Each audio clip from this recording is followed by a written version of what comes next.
joined at the top of this hour by United States Senator Tom Cotton from the great state of Arkansas. He is conference chair for the Republicans in the Senate, and we're going to talk about the rules change in just a moment. He's also in the Senate Intel Committee, and I'm going to get to that as well, the New York Times story. But, Senator, first I want to start. You're a member of the Judiciary Committee, or were.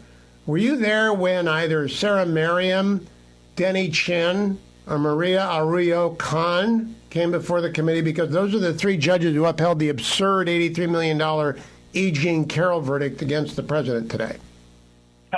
No, Hugh, I don't think I was. If they're all Biden judges, it's not surprising. One was an Obama judge. Chin is an Obama judge.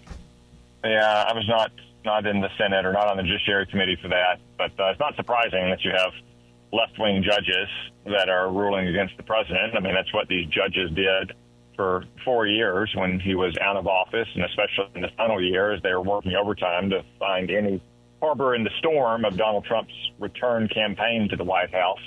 I would expect the president will keep fighting it again. You know, like so many of the claims against him was manufactured, and if I recall, it may have even been time-barred in some ways, except for novel legal theories that maybe should have never seen the inside of a courtroom. Oh, it's so absurd on so many levels. But the punitive damage award is barely within the 10-1, but they had to manufacture pain and suffering and actual damage. It's just one of the most absurd cases ever, like the O.J. acquittal. And everybody knows it's absurd, but these three judges went per curiam, so no one had to sign it.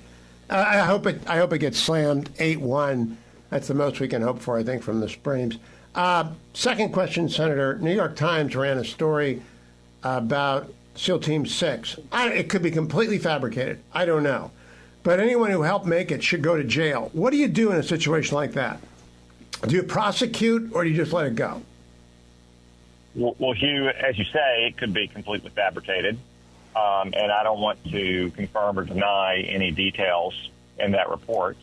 But let's say, for the sake of argument, that it has some accurate reporting in there.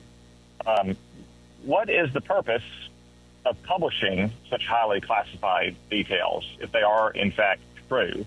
Hurt the United States. It's now, 6 years on? And Yep. Presumably, again, if you take it at face value and you assume for the sake of argument that it has some accurate reporting, it would seem that maybe North Korea didn't even know about this.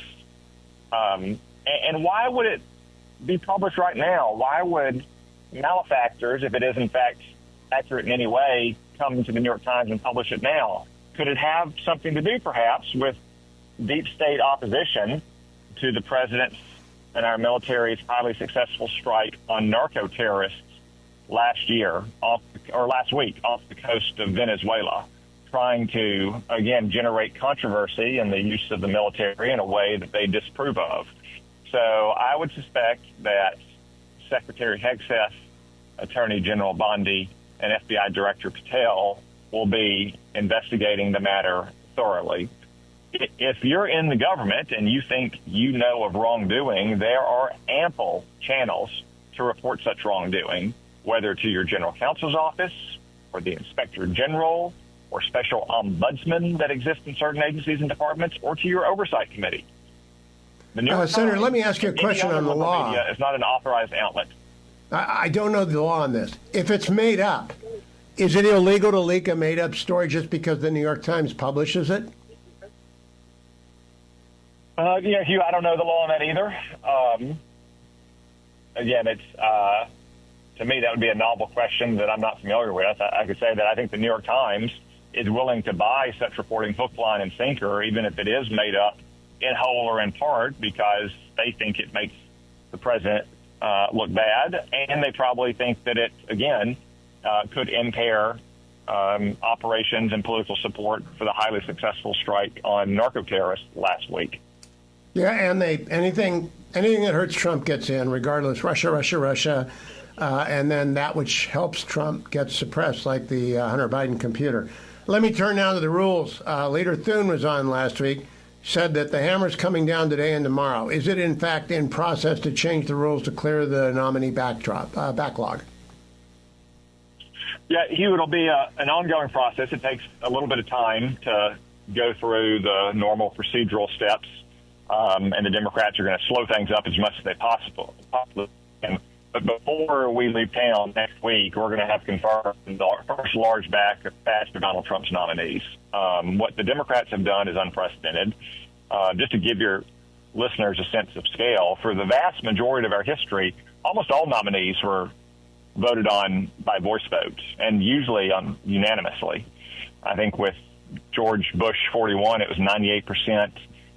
For Bill Clinton, it was maybe around the same, fell to around 90% with George Bush, stayed the same with Obama, fell to only 65% with Donald Trump the first time around, fell a little bit more with Biden, and now it's zero, Hugh. Literally 8 months into this presidency, we have not had a single nominee confirmed by voice. Some of these people came out of committee on voice votes. They got 5%.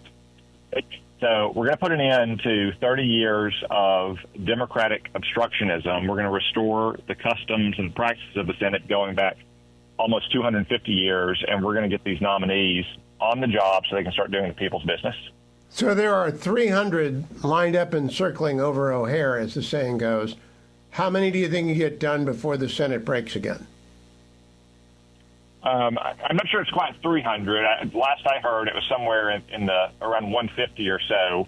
I think we'll get probably at least half of those done, and then we'll come back right after the break and get the remainders done. And then the important thing is there won't be such a backlog again in the future. In the future, we'll dedicate, say a couple days each month to confirming all the nominees at once and moving out smartly on that. So we won't be in a situation again against any break when we're home visiting with our constituents, whether it's Thanksgiving or Christmas or Easter or what have you, in which the Democrats have held Donald Trump's nominees hostage. Now, you are not the whip, so you don't have to do the vote counts, but you do run the conference, and I assume that they talked about this at conference. Will any Republicans vote? Because I guess my 300 number comes from the number confirmed plus the number in line.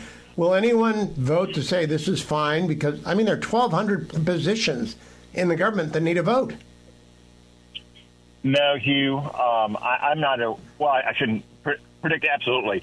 I am not aware at the moment of any Republican who thinks this situation is fine or anyone who is intending to vote against the specific changes we propose. If anything, Hugh, I got to say, a lot of our members want to be a little more aggressive in what we do to, again, get back to the historic customs that the vast majority of all nominees are confirmed on a voice vote, or in this case, a proxy for that in one large batch of a recorded vote without taking all the time on each individual nominee. So I think, if anything, you see unanimous Republican support and maybe some pressure to push it even more aggressively in favor of these nominees.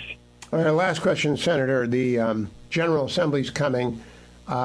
France is going to move, along with other states, to recognize a Palestinian state. Macron announced that kill-the-hostage deal.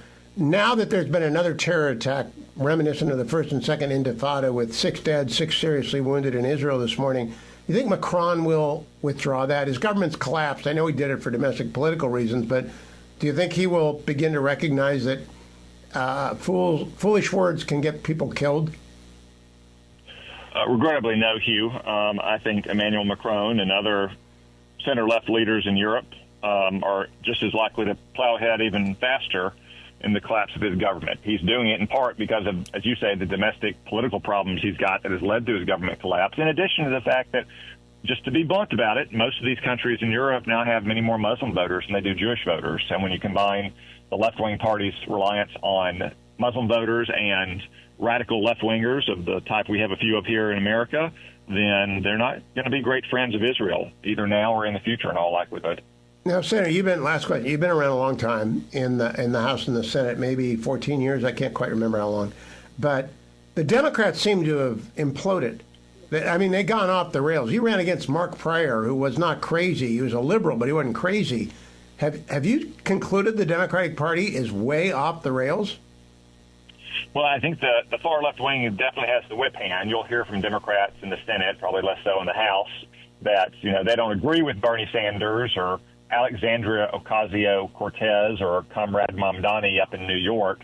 But then when it comes time to vote, they vote in lockstep because they're scared of their far left-wing base. It's also, their donors, the people that give money to their campaigns, or maybe even farther to the left than their ordinary activists and voters, and they're just scared to death of the kind of retribution they might face from the far left if they show an inkling of independence. I just cannot imagine anyone voting for a Democrat in this cycle. Senator Tom Cotton, Republican of Arkansas. Thank you, Senator.